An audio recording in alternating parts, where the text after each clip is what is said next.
What's up, everybody? Welcome back to more Paint One tutorials. And today we are going to be talking about layers, what they're about and how to use them. I know some of you who use Photoshop understand how layers work, but I remember with my first experience, I was super confused with how these things worked and I was just pulling my hair out. So, first things first, what are layers? So layers are individual images that are on separate sheets. So imagine one layer would be a sheet of paper and a second layer would be another sheet of paper. Now, as you guys can see here, your layers should be at the bottom right.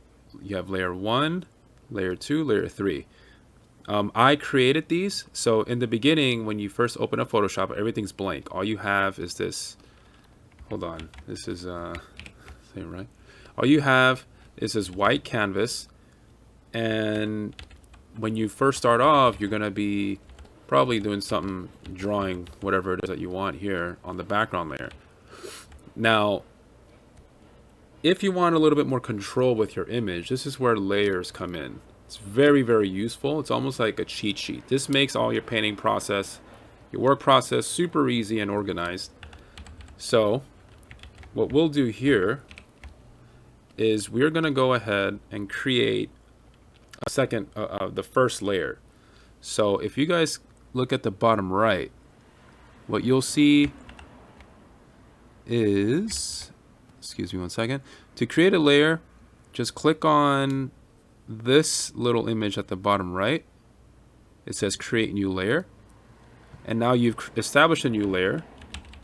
Boom, boom, boom, boom, boom. Now what's cool about this is you can turn it on and off. If you look at the bottom right, you see that eye. If you click that, you can turn it off. If you click it back on, you can see it. Now the shortcut to this is you press Control Shift and then the letter N on your keyboard, and that's a shortcut to create a new layer. Now all these numbers are here, but that's only because I've already established previous layers.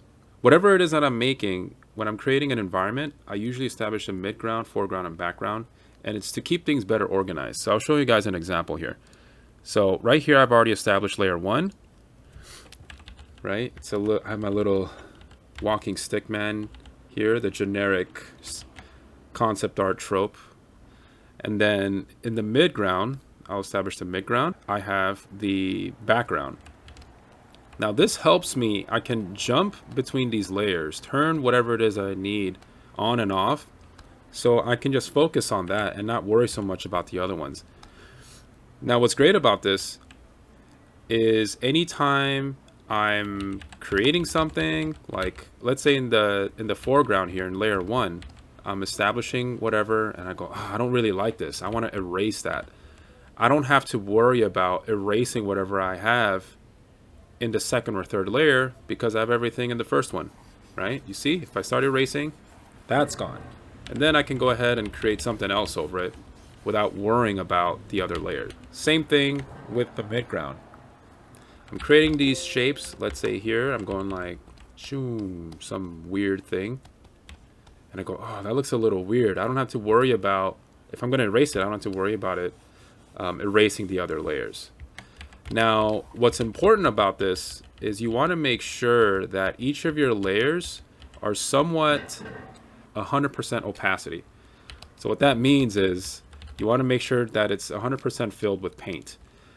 It's because once you start lowering the opacity, let's say you have a brush that has some form of opacity on it, right?